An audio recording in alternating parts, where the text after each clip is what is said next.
I still remember the clink of crystal against crystal, the thin chime drifting through the grand hall just moments before his words cut through the warm murmur of the gathering. I stood at the edge of the crowd, clutching my own glass as though it might slip through trembling fingers. He raised his glass and said, "To the ones who made us proud," and for a heartbeat, time stretched, polished to a reflective sheen. I wasn't one of them. All around me, glasses tilted in affirmation, voices harmonized in the practiced cadence of celebration. I inhaled, the scent of aged bourbon heavy on the air, and forced my lips into a smile that I knew didn't reach. My name is Daniel Harper, and I have spent the last 10 years living a lie I could no longer sustain. I was once the golden child, the star pupil with the untarnished record and the eloquent speeches. My family believed in me, my stern father with his quiet nods of approval, my mother with the soft, proud tears at every recital, every award ceremony. They built their hopes around my accomplishments, stacking expectation upon expectation until the weight became unbearable. I played the part flawlessly, until the moment I realized the role had swallowed me whole. I felt hollow, like a suit of armor polished to a mirror finish but empty inside.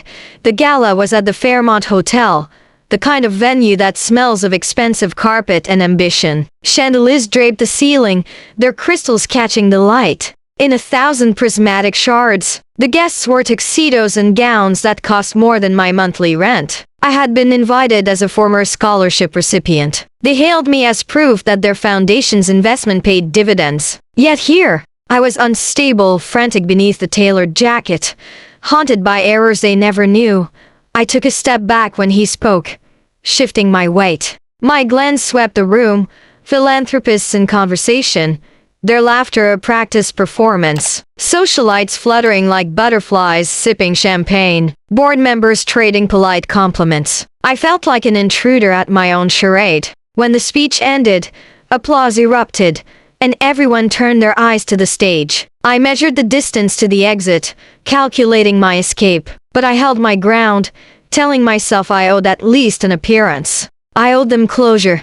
The first sip burned down my throat, a harsh reminder of late nights and loose regrets. I closed my eyes and let the warmth spread. Behind my eyelids, memories flickered, the late-night cram sessions in the dorm, my roommates' cheer when I aced the midterms, my mother's hug that lingered just a second longer than necessary, the pride in my father's gaze when I crossed the graduation stage. Those moments had been real once. Now they felt like relics in a museum I could no longer visit. Someone tapped me on the shoulder. I turned to see Marisol, her dark curls pinned up, a strand loose that brushed her cheek. Her smile was sympathetic, but her eyes carried questions. She had been a mentor, guiding me through the scholarship application, offering advice on research papers. I wondered if she sensed the distance in my gaze, the tremor in my hand. "Dan, are you all right?" she asked softly. I nodded, unable to meet her eyes. "Just reflecting," I murmured.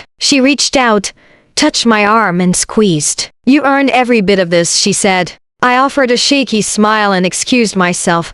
I navigated the edges of the room, avoiding conversation, nursing the bourbon as though it were an anchor. My phone buzzed in my pocket. I retrieved it with reluctance. A text from my sister.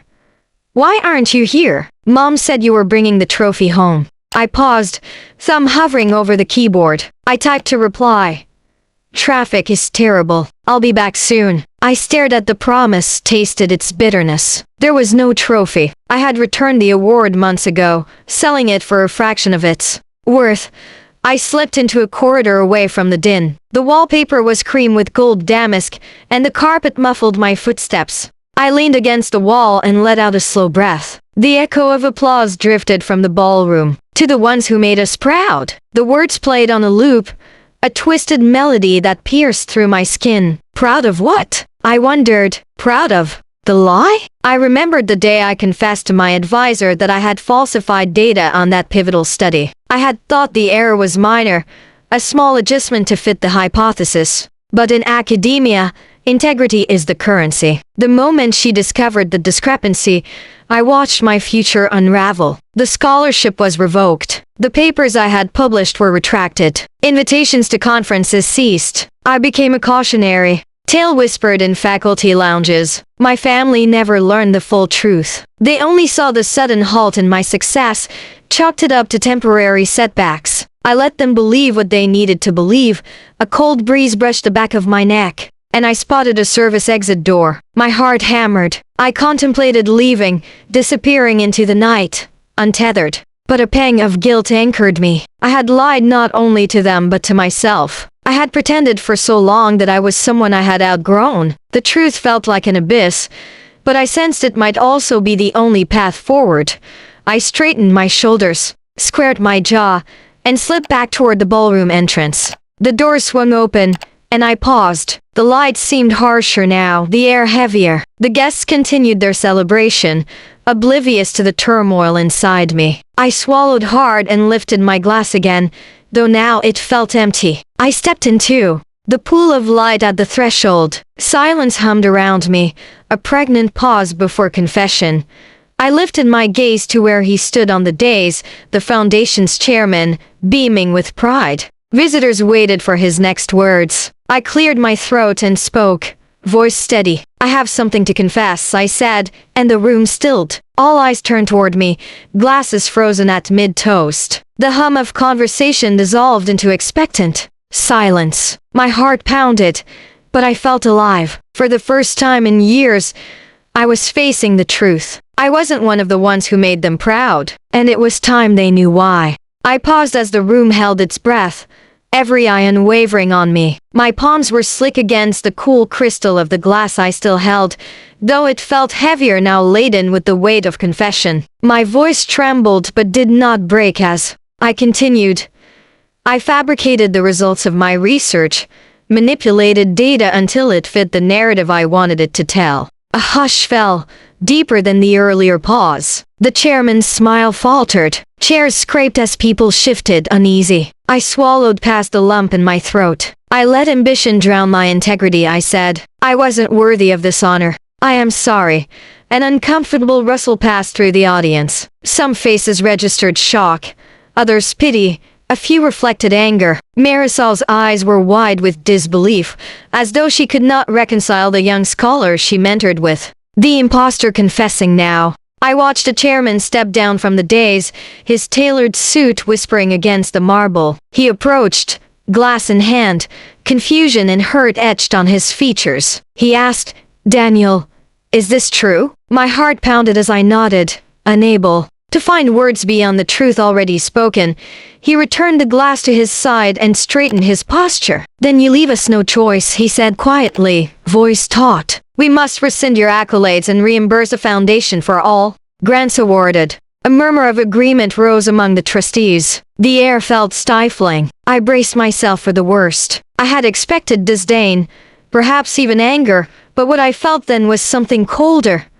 A quiet finality. My achievements were being stripped away before my eyes, as though the record of my successes had been an illusion all along.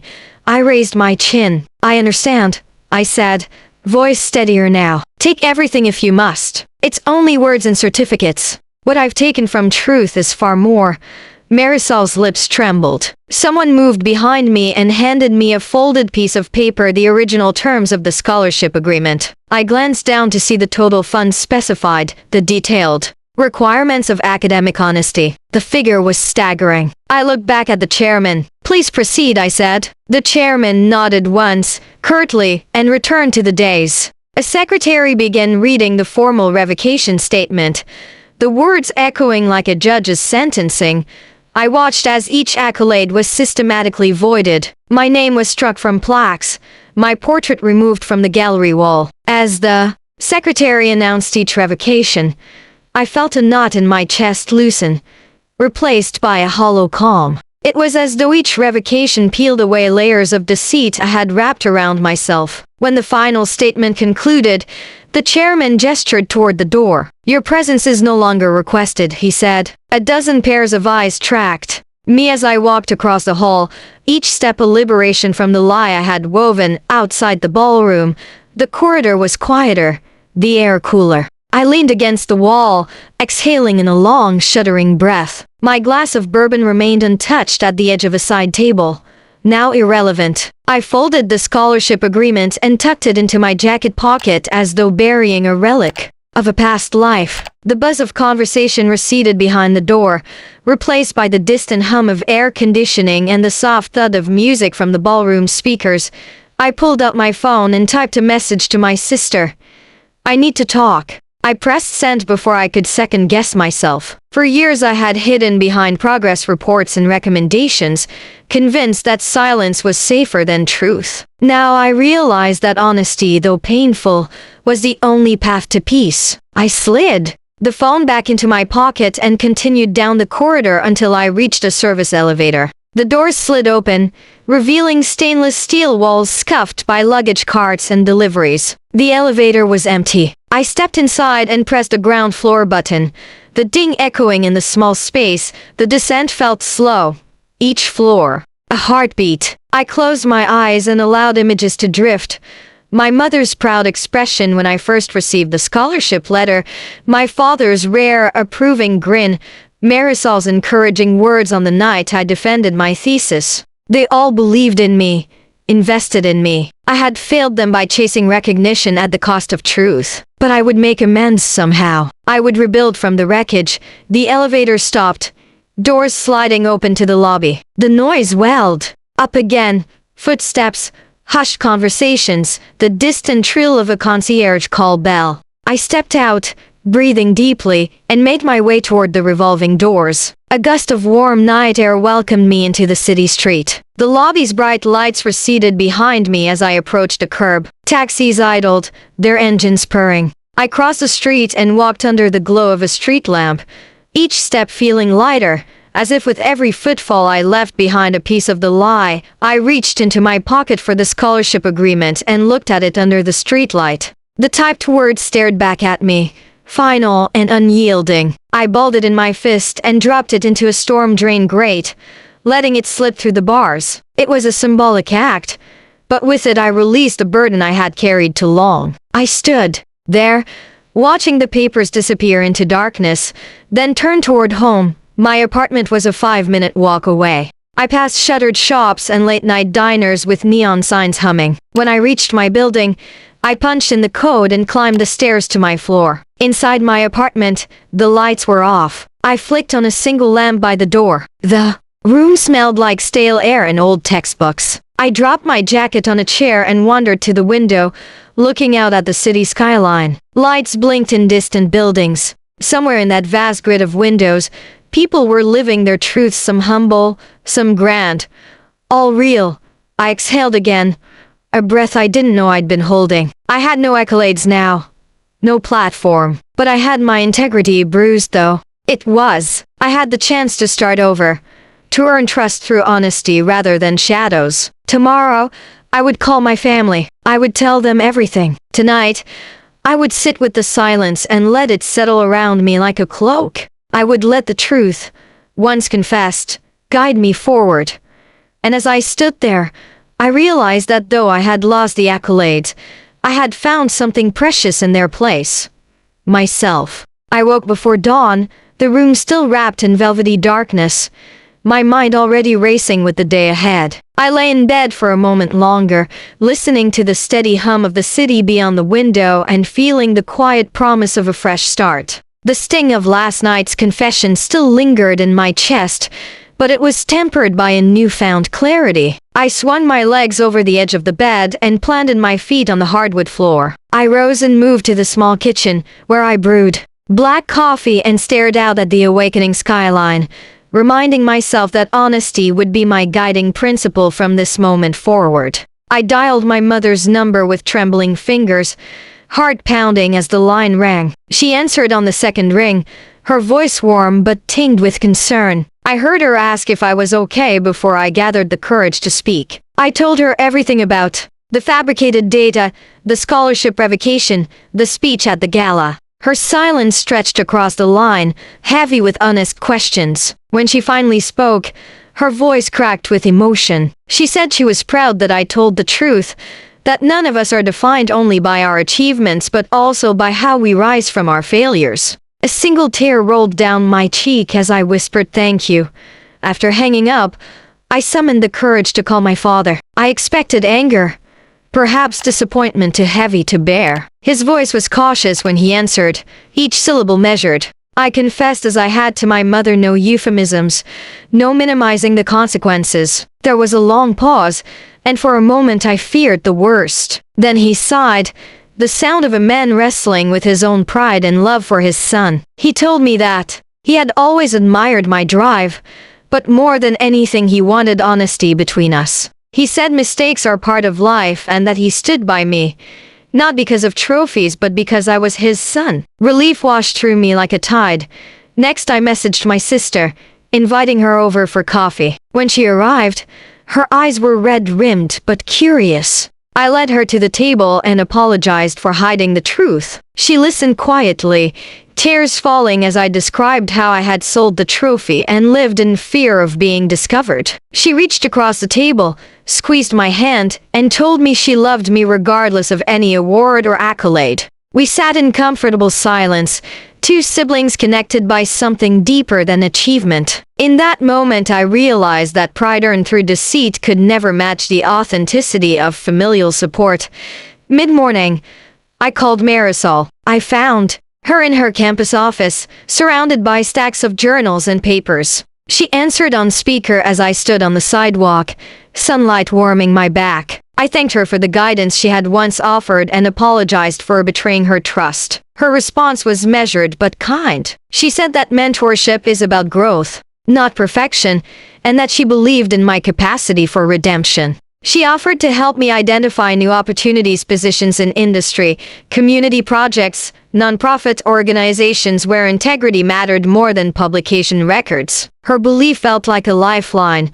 I spent the early afternoon at my desk, drafting emails and updating my resume. I wrote candid cover letters explaining my background, owning up to my mistakes and detailing how I had learned from them. I searched for roles that valued ethics, roles where I could contribute meaningfully without the specter of dishonesty. I found listings for research positions in nonprofit think tanks, community outreach coordinators, data analyst roles for social impact organizations. Each click of the mouse felt like a step toward aligning my work with my values. I paused often to journal, noting how unfamiliar it felt to pursue honesty over accolade. By late afternoon, I had secured 2 interviews. The first was for a community data analyst position at a local nonprofit focusing on urban development. I prepared by rereading their mission statement and drafting questions about their ethical guidelines. The second was with a startup dedicated to transparency in scientific reporting. I practiced explaining my past as a cautionary tale,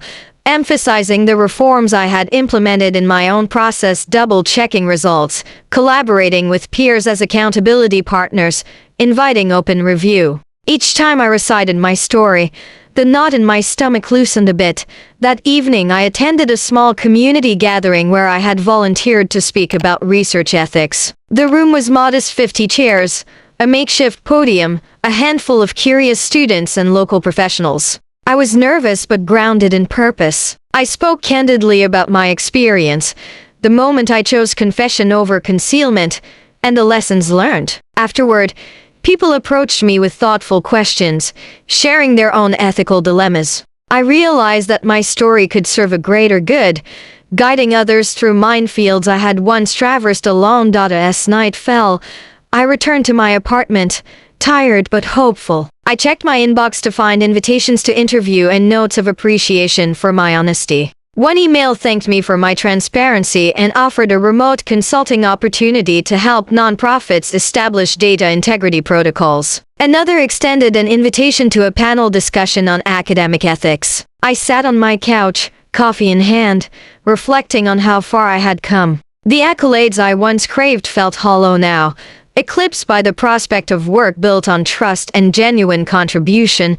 Before going to sleep, I opened my laptop and drafted a letter to the foundation's board. I didn't have to contact them again, but I wanted to express my gratitude for their initial support and my regret for the breach of trust. I wrote that I would welcome any dialogue or restitution they deemed appropriate. I signed it with sincerity, believing that closure required not only their decision but my own active participation in making amends. Sending the letter felt like closing the final chapter of a painful story and preparing the first page of a new one. Lying in bed, I stared at the ceiling, thoughts drifting like stars in a wide, inky sky. I had walked through shame and emerged with something stronger than any trophy: my integrity. Tomorrow I would begin the next phase of my journey, armed with the lessons of my past and the support of those who truly mattered. I closed my eyes and drifted into sleep, feeling, for the first time in years, that I was exactly where I needed to be.